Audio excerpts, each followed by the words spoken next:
नहमदुहु व नुसल्ली अला रसूल करीम अम्मा बाद।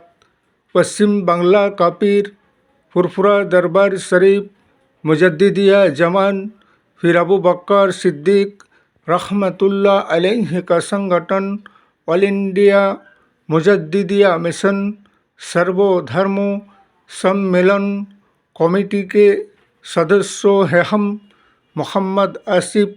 इसके अलावा सर्व भारतीय जातीय कांग्रेस इंडिया नेशनल गठबंधन के सदस्यों हैं हम। हिंदू मुस्लिम सिख ईसाई जैन ख्रिस्टन आदिवासी दलित हम सब है भाई भाई। मजहब नहीं सिखाता आपस में बैर रखना। हिंद है हम, ये वतन है हमारा। इसीलिए तो कहते हैं कि सच्चाई छुप नहीं सकता है बनावट के उसूलों से, और खुशबू आ नहीं सकता कभी कागज़ के फूलों से।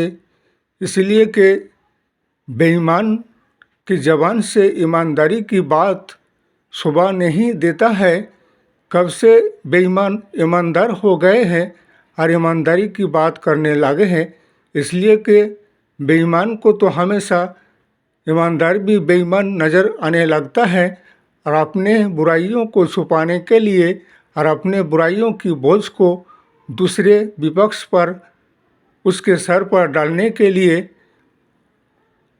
अपने आप को सफाई देकर अपने आप की बुराई को छुपाने के लिए हजारों तरीक़ा के पैंतरे और रंग रूप दिखाने लगते हैं। जैसे जैसे इलेक्शन और चुनाव के 3 दफ़ा के इलेक्शन हो चुके हैं और 4 दफ़ा के बाकी रह गया है, इसी तरह से अपने तेवर रंग रूप बदलते रहते हैं। मौजूदा शासक दल नरेंद्र मोदी साहब का सरकार और अनाप शनाप उल्टा सीधा भूल भाल कुछ भी बकते रहते फिरते रहते हैं। इसलिए कि अब तो इनका दिमाग संतुलन लगता है कि बहक चुका है। इसलिए कि सभी तो जानते हैं, सारे भारतवर्ष के 130 करोड़ जनगण 2014 से लेकर 2024 तक के समय में अडानी अंबानी नीरा मोदी ललित मोदी से नरेंद्र मोदी साहब का मौजूदा शासक दल का क्या संपर्क रहा, और हजारों तरीक़ा के घोटालों में लिप्त और जड़ित तो है, और फिर भी अपने आप को ईमानदार और अपने बुराइयों को छुपाने के लिए कांग्रेस पार्टी राहुल गांधी के ऊपर अपने बुराइयों का बोझ को थोपने लगता है और उस पर इल्ज़ाम लगाने लगता है। इसलिए कि इलेक्ट्रॉनिक बॉन्ड से लेकर न जाने ऐसे कितने घोटाले में शासक दल लिप्त है, फिर भी अभी तक उसका कोई जवाब जनगण को नहीं दे सका, और फिर झूठ मूठ के इल्ज़ाम राहुल गांधी पर लगाकर कांग्रेस शासक दल कांग्रेस पर झूठ मूठ के इल्ज़ाम लगाते हैं और कहने लगते हैं कि अडानी और अंबानी से कांग्रेस पार्टी को रुपया पैसा इलेक्शन और निर्वाचन लड़ने के लिए मिलता है। अरे किसे मिला है किसे नहीं मिला बाखूब जनगण जानते हैं। इसलिए कि तुम लोगों ने अडानी और अंबानी और नीरव मोदी ललित मोदियों से क्या संपर्क बना रखा है, ये तो 130 करोड़ जनगण भारतवर्ष के अच्छी तरह से जानता है। इसलिए कि अपने बुराइयों को छुपाने के लिए दूसरे को बुरा कहते फिरते हो और अपने गलती को नहीं मानते हो और दूसरे को गलत कहते हो, और अपने आप के सफाई में अपने आप को ईमानदार बताने लगते। इसलिए कि ईमानदार कभी बेईमान नहीं हो सकता है, बेईमान कभी ईमानदार नहीं हो सकता है।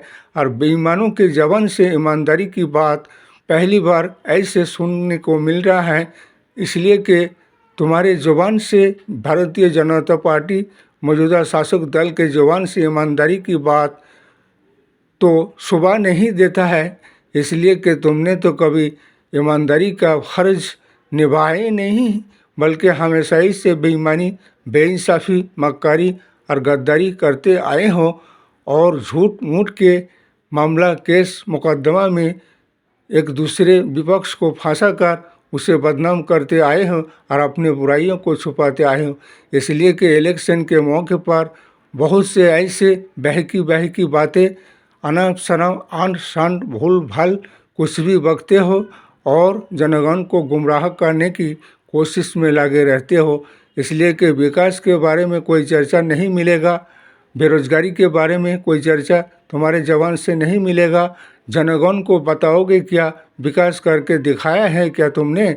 विकास के नाम पे तुम तो धब्बा हो और दूसरे को बदनाम करने पे तुले हुए हो, विपक्ष और विरोधी पक्ष को। इसलिए जनगण को अब के 4 दफ़ा के इलेक्शन में इंडिया गठबंधन नेशनल इंडिया को जयी बनाइए और एक परिवर्तन बदलाव को लाइए और राहुल गांधी को प्रधानमंत्री बनाइए और डूबते हुए नैये को बचाइए। विकास के राहों पे देश को आगे बढ़ा कर ले जाइए। इस वीडियो को ज़्यादा से ज़्यादा लाइक दीजिएगा, शेयर कीजिएगा, सब्सक्राइब दीजिएगा। जय हिंद, जय भारत, मोहम्मद आसिफ।